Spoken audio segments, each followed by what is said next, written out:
नमस्कार दोस्तों, स्वागत है आप सभी का सौरभ स्टडी पॉइंट में। आज हम एग्ज़ाम से रिलेटेड कुछ जीएस के प्रश्न लेकर के आए हुए हैं जो एग्ज़ाम के लिए बहुत ही शानदार और महत्वपूर्ण रहने वाले हैं। दोस्तों, इसके पहले जो मैंने पार्ट 1 लूसेंट का जो पार्ट 1 मैंने कराया था, वो आप लोग अगर अभी तक आपने वीडियो नहीं देखा है तो पार्ट 1 वीडियो ज़रूर देख लें, ताकि आप लोग जो पार्ट 2 वीडियो देखेंगे तो आप लोगों को बहुत अच्छे से समझ में आएगा। तो आइए शुरू करते हैं कि हमारा क्वेश्चन आगे क्या रहने वाले हैं, कौन से प्रश्न एग्ज़ाम के लिए इंपॉर्टेंट है, कौन से एग्ज़ाम के लिए इंपॉर्टेंट नहीं है। तो जो प्रीवियस ईयर एग्जाम में जो प्रश्न पूछे जाते हैं वही सारे प्रश्न हम आप लोगों के लेकर सामने आए हुए हैं। तो आइए शुरू करते हैं। तो सबसे पहले हम आप लोगों को बता देना चाहते हैं कि जितना कठिन संघर्ष होगा जीत उतनी ही शानदार होगी। तो दोस्तों, बिना सोचे समझे हम लोगों को लग जाना चाहिए अपने कर्तव्य की ओर, और जितना कठिन संघर्ष होगा, जितनी हम मेहनत करेंगे, जीत उतनी ही शानदार रहने वाली है। तो आइए शुरू करते हैं। हमारा पहला क्वेश्चन क्या दिया गया है?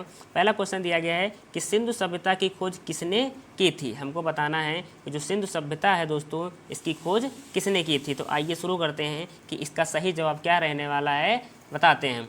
दोस्तों, अगर बात करें सिंधु सभ्यता की खोज के बारे में, तो सिंधु सभ्यता की खोज कब हुई थी सबसे पहले जानते हैं। तो 1921 में सिंधु सभ्यता की खोज कब हुई थी? 1921 में हुई थी। और बात करें कि किसने की थी, तो राय बहादुर दयाराम साहनी ने इसकी खोज की थी। एग्जाम में बहुत बार प्रश्न पूछा जाता है कि सिंधु सभ्यता की खोज कब की गई और किसने की। तो आप लोगों को ये प्रश्न बहुत ही इंपॉर्टेंट रहने वाला है एग्जाम के लिए। अब अगर थोड़ी सी बात कर लें सिंधु सभ्यता के बारे में कि सिंधु सभ्यता को और किस नाम से जानते हैं, क्या कहा जाता है, तो आदि ऐतिहासिक अथवा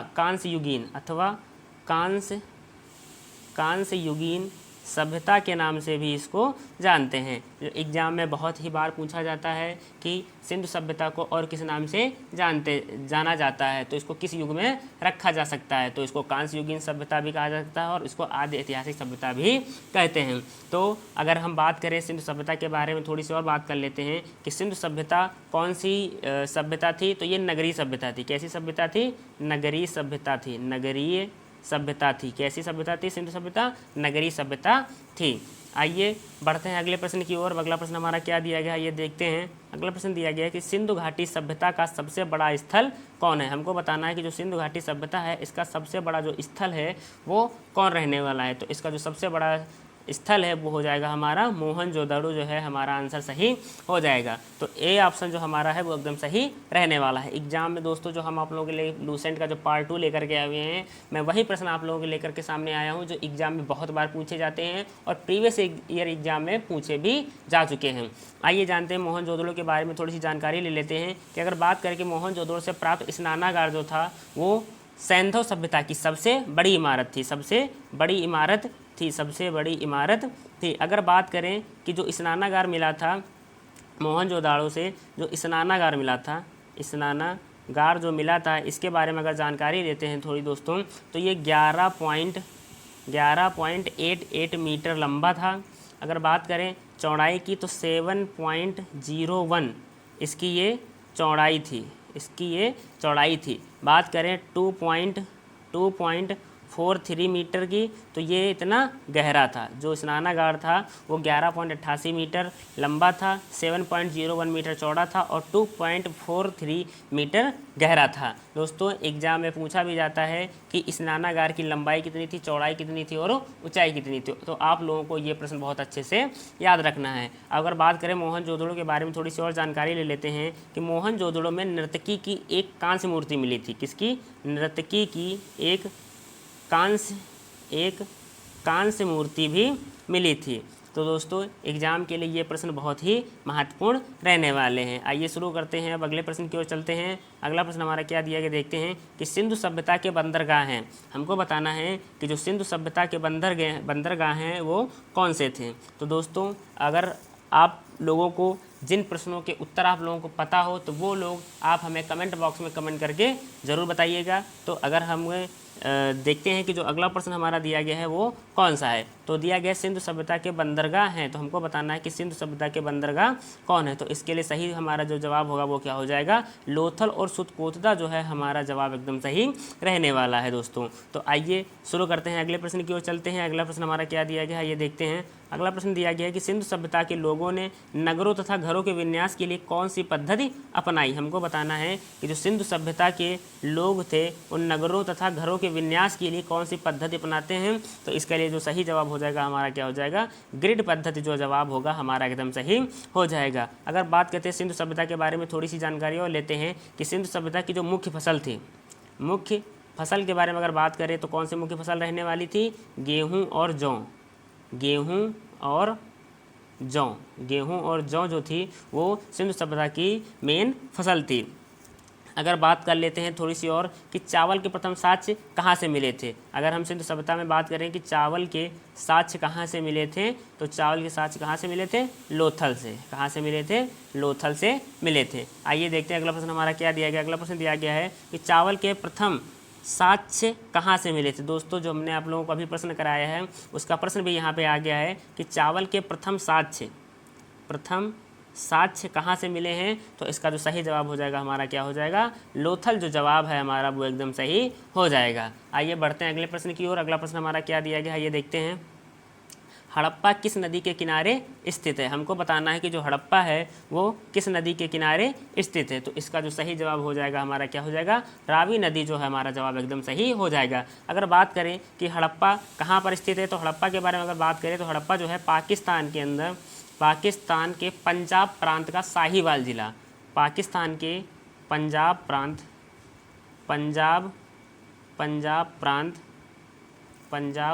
का साहिवाल ज़िला ये स्थान है जहाँ पर हड़प्पा जो है, हड़प्पा नामक स्थल स्थित है। आइए बढ़ते हैं अगले प्रश्न की ओर। अगला प्रश्न हमारा क्या दिया गया, आइए देखते हैं कि कालीबंगन का अर्थ है। हमको बताना है कि जो कालीबंगन है इसका अर्थ क्या रहने वाला है। तो इसका जो सही जवाब हो जाएगा हमारा क्या हो जाएगा, काले रंग की चूड़ियाँ जो है हमारा जवाब एकदम सही हो जाएगा। दोस्तों आइए अगर इसके बारे में थोड़ी सी जानकारी और ले लेते हैं कि यहाँ से पूर्व जो काले, अगर हम बात करें कि कालीबंगन का अर्थ क्या है तो इसका क्या जवाब हो जाएगा, काले रंग की चूड़ियाँ जो है हमारा जवाब एकदम सही हो जाएगा। और अगर बात करें कि हड़प्पा स्तरों के खेत जोते जाने और अग्नि पूजा की प्रथा का प्रमाण भी मिलता है, कहाँ से, लोथल से। दोस्तों तो एग्जाम के लिए जो इम्पॉर्टेंट रहने वाले हैं वो बहुत ही शानदार और महत्वपूर्ण प्रश्न रहने वाले हैं। तो आप लोगों को इन प्रश्नों को बहुत अच्छे से रिवाइज करना है। आइए देखते हैं अगला प्रश्न हमारा क्या दिया गया है कि आर्यों का मूल निवास स्थान क्या था। हमको बताना है कि जो आर्यों का मूल निवास स्थान था वो क्या रहने वाला है। तो इसका सही जवाब हमारा क्या हो जाएगा, मध्य एशिया जो जवाब है हमारा एकदम सही हो जाएगा। तो मैक्स मूलर ने आर्यों का जो मूल स्थान बताया था, किसने, मैक्स मूलर ने आर्यों का जो मूल निवास स्थान बताया था, क्या बताया था, मध्य एशिया बताया था। आर्य सर्वप्रथम अगर एग्जाम में आता है कि आर्य सर्वप्रथम कहाँ पर बसे, तो ये पंजाब और अफ़गानिस्तान, पंजाब और अफ़गानिस्तान के अंदर सबसे पहली बार बसते हैं। अगर बात करें कि जो यह कैसी सभ्यता थी, तो ये कैसी सभ्यता थी दोस्तों, ग्रामीण। अगर हम वैदिक सभ्यता कहलाई, जो आर्यों के द्वारा निर्मित सभ्यता थी वो वैदिक सभ्यता कहलाई थी। और यह कैसी सभ्यता थी, ग्रामीण सभ्यता। कैसी सभ्यता थी, ग्रामीण सभ्यता थी। अगर बात करें कि आर्यों की भाषा कैसी थी, आर्यों की अगर भाषा के बारे में बात करें तो कैसी थी, संस्कृत। कैसी भाषा थी, संस्कृत जो हमारा जवाब है वो एकदम सही हो जाएगा। आइए बढ़ते हैं, अगला प्रश्न हमारा क्या दिया गया है, आइए देखते हैं। अगला प्रश्न दिया गया सत्यमेव जयते कहाँ से लिया गया। हमको बताना है कि जो सत्यमेव जयते है वो कहाँ से लिया गया है। तो इसका जो सही जवाब क्या रहने वाला है दोस्तों, तो इसका सही जवाब हमारा हो जाएगा मुंडकोपनिषद जो जवाब है हमारा एकदम सही हो जाएगा। एग्जाम में ये प्रश्न बहुत बार पूछा जाता है कि सत्यमेव जयते कहाँ से लिया गया। तो इस प्रश्न को आप लोगों को बहुत अच्छे से रिवाइज करना है। आइए बढ़ते हैं अगले प्रश्न की ओर। अगला प्रश्न हमारा क्या दिया गया है कि महाभारत का पुराना नाम क्या है। हमको बताना है कि जो महाभारत का पुराना नाम है वो क्या था दोस्तों। तो इसका जो सही जवाब हो जाएगा हमारा क्या हो जाएगा, जय संहिता जो जवाब है वो एकदम सही हो जाएगा। तो महाकाव्य 2 हैं हमारे।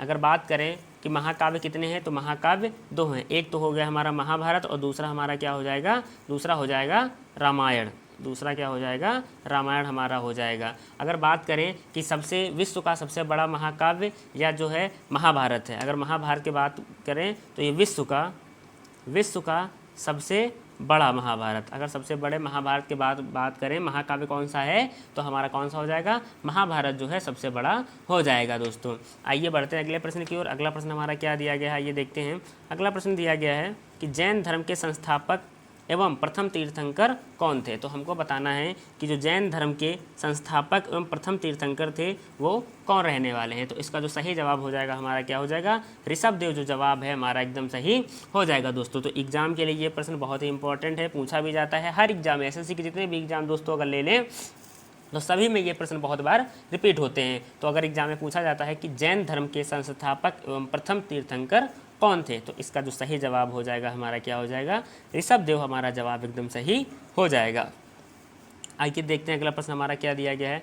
अगला प्रश्न दिया गया है कि जैन धर्म के 24वें तीर्थंकर कौन थे। हमको बताना है कि जो जैन धर्म के 24वें तीर्थंकर थे वो कौन रहने वाले हैं। तो इसका जो सही जवाब हो जाएगा हमारा क्या हो जाएगा, महावीर स्वामी जो जवाब है हमारा एकदम सही हो जाएगा। महावीर स्वामी जो है हमारा जवाब एकदम सही हो जाएगा। एग्जाम में ये प्रश्न पूछा भी बहुत जाता है। अगर आप महावीर के बारे में बात कर लें दोस्तों, थोड़ी सी जानकारी ले लेते हैं महावीर के बारे में कि इनका जन्म कब हुआ था, 540 ईसा पूर्व। 540 ईसा पूर्व में कहाँ हुआ था, कुंडग्राम वैशाली में हुआ था। इनका जन्म कुंडग्राम वैशाली में हुआ था। अगर बात करें कि इनके पिता का क्या नाम था, इनके पिता का क्या नाम था, सिद्धार्थ। इनके पिता का क्या नाम था, सिद्धार्थ। अगर माता के बारे में बात करें, इनकी माता का क्या नाम था, तो त्रिशला। क्या नाम था, त्रिशला इनकी माता का नाम था, जो लिच्छवी वंश से थे। एग्जाम में ये प्रश्न अभी एसएससी का जो एग्ज़ाम हुआ था दोस्तों स्टेनोग्राफर का, उसमें पूछा भी गया था कि जो महावीर की जो माता है वो किस वंश से थी, तो ये लिच्छवी वंश से रिलेटेड थी। एग्जाम के लिए ये प्रश्न बहुत ही महत्वपूर्ण रहने वाले हैं, तो आप लोग इन प्रश्न को बहुत अच्छे से रिवाइज करिए। अगर बात कर लेते हैं महावीर के बचपन का नाम क्या था, तो महावीर के बचपन का नाम क्या था, वर्धमान इनके बचपन का नाम था दोस्तों। आइए देखते हैं अगला प्रश्न हमारा क्या दिया गया है। अगला प्रश्न दिया गया है कि जैन धर्म के प्रथम जैन संगीति किस स्थान पर हुई। हमको बताना है कि जो जैन धर्म की प्रथम जैन संगीति थी वो किस स्थान पर होती है। तो इसका जो सही जवाब हो जाएगा हमारा क्या हो जाएगा, पाटलिपुत्र जो जवाब है हमारा एकदम सही हो जाएगा। तो प्रथम बौद्ध संगीत कहाँ होती है, पाटलिपुत्र में होती है। अगर बात करें कि किसने अध्यक्षता की, अध्यक्ष कौन था, तो हो जाएंगे स्थूल भद्र जो है हमारे, ये इन्होंने अध्यक्षता की थी। कब की थी, 300 ईसा पूर्व में।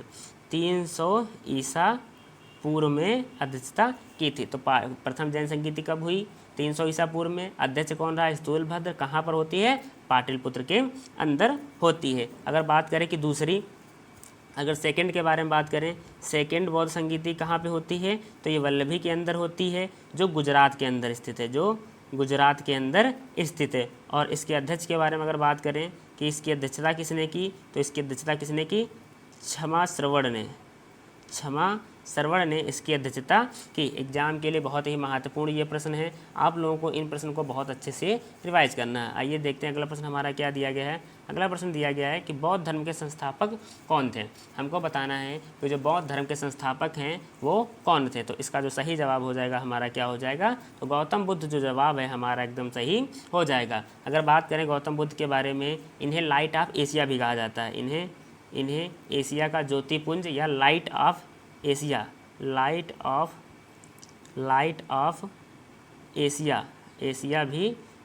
भी कहा जाता है दोस्तों। अगर एग्जाम में आ जाता है कि लाइट ऑफ एशिया किसे कहा जाता है, तो किसको कहा जाता है, गौतम बुद्ध को कहा जाता है। गौतम बुद्ध के बारे में अगर बात करें तो इनका जन्म के बारे में अगर बात करें, तो 563 ईसा पूर्व में इनका जन्म कहाँ हुआ था, लुम्बिनी में इनका जन्म हुआ था। दोस्तों एग्ज़ाम के लिए ये पॉइंट जो हैं बहुत ही महत्वपूर्ण रहने वाले हैं। आप लोग अभी जो एग्ज़ाम होने वाले हैं एसएससी सीजीएल का हो गया, एमटीएस हो गया, सीएचएसएल हो गया और रेलवे ग्रुप डी के लिए, तो लूसेंट के जो मैंने प्रश्न आप लोगों के लेकर के सामने आए हुआ हूँ, इस सारे प्रश्न एग्जाम के लिए बहुत ही इंपॉर्टेंट रहने वाले हैं। तो आप लोग इन प्रश्नों को बहुत अच्छे से रिवाइज करिएगा। अगर बात करें गौतम बुद्ध के बचपन का क्या नाम था, तो इनके बचपन का क्या नाम था, सिद्धार्थ। इनके बचपन का क्या नाम था, सिद्धार्थ इनके बचपन का नाम था। अगर बात करें कि आलार कलाम जो कौन थे, तो आलार कलाम जो थे सिद्धार्थ के प्रथम गुरु थे। अगर बात करें कि आलार कलाम कौन थे, तो ये गुरु थे। तो किसके गुरु थे, गौतम बुद्ध के गुरु थे। आलार कलाम कौन थे? ये गौतम बुद्ध के प्रथम गुरु थे दोस्तों। एग्जाम में पूछा भी जाता है कि सिद्धार्थ के प्रथम गुरु या गौतम बुद्ध के प्रथम गुरु कौन थे? तो आलार कलाम जो थे इनके प्रथम गुरु थे दोस्तों। आइए बढ़ते हैं अगले प्रश्न की ओर। अगला प्रश्न हमारा क्या है? गौतम बुद्ध का जन्म किस स्थान पर हुआ था? हमको बताना है कि जो गौतम बुद्ध का जन्म है वो किस स्थान पर हुआ था। तो उसका जो सही जवाब हो जाएगा क्या हो जाएगा? लुम्बिनी जो जवाब है हमारा सही हो जाएगा। कब हुआ था? 563 ईसा पूर्व में। कब हुआ था?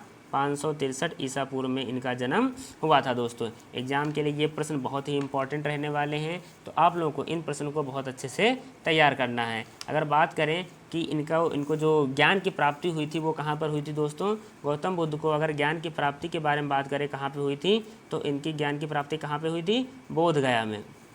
बोध गया में इनको ज्ञान की प्राप्ति हुई थी। एग्जाम के लिए ये प्रश्न भी बहुत इंपॉर्टेंट है। एग्जाम में पूछा जाता है कि गौतम बुद्ध को ज्ञान की प्राप्ति किस स्थान पर हुई। तो इसका जो सही जवाब हो जाएगा हमारा क्या हो जाएगा? बोध गया हमारा जवाब एकदम सही हो जाएगा दोस्तों। आइए बढ़ते हैं अगले प्रश्न की ओर। अगला प्रश्न हमारा दिया गया है गौतम बुद्ध के प्रथम गुरु कौन थे?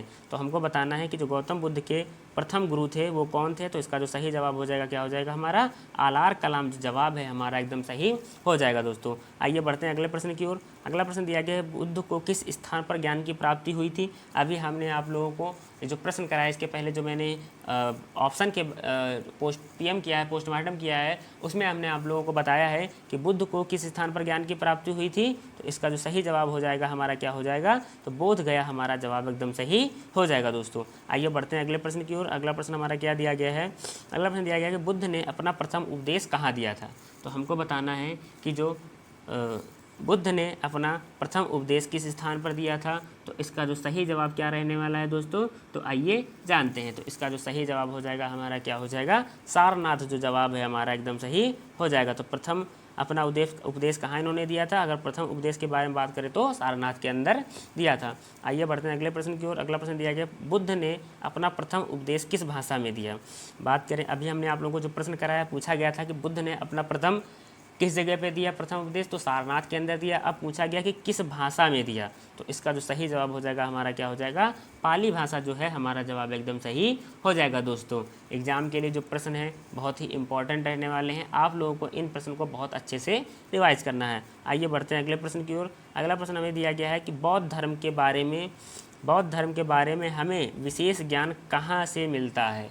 तो हमको बताना है कि जो विशेष ज्ञान है बौद्ध धर्म के बारे में कहाँ से मिलता है। तो इसका जो सही जवाब हो जाएगा हमारा क्या हो जाएगा? त्रिपिटक जो जवाब है हमारा एकदम सही हो जाएगा, जहाँ से हमको बौद्ध धर्म के बारे में जानकारी मिलती है। दोस्तों ये जो प्रश्न है एग्ज़ाम के लिए बहुत ही महत्वपूर्ण रहने वाले हैं। तो अगर आप हमारे चैनल पर नए हैं तो हमारे चैनल को सब्सक्राइब कर लें। और दोस्तों आप लोगों को ये वीडियो कैसा लगा, और अगर आप लोग इसमें कुछ जैसे कि आप लोगों के जो एग्ज़ाम होने वाले हैं तो अगर लगता है कि आप लोगों को इस पे वीडियो ज़रूरत है दोस्तों, तो आप लोग हमें कमेंट बॉक्स में कमेंट करके बता सकते हैं। हम उस पर कोशिश करेंगे कि आपके जो भी आपके द्वारा टॉपिक दिया जाएगा उस पर हम वीडियो बना करके आप लोगों के सामने ज़रूर लेकर के आएंगे दोस्तों। तो अगर आप हमारे चैनल पर अभी तक नए हैं तो हमारे चैनल को सब्सक्राइब कर लें। धन्यवाद।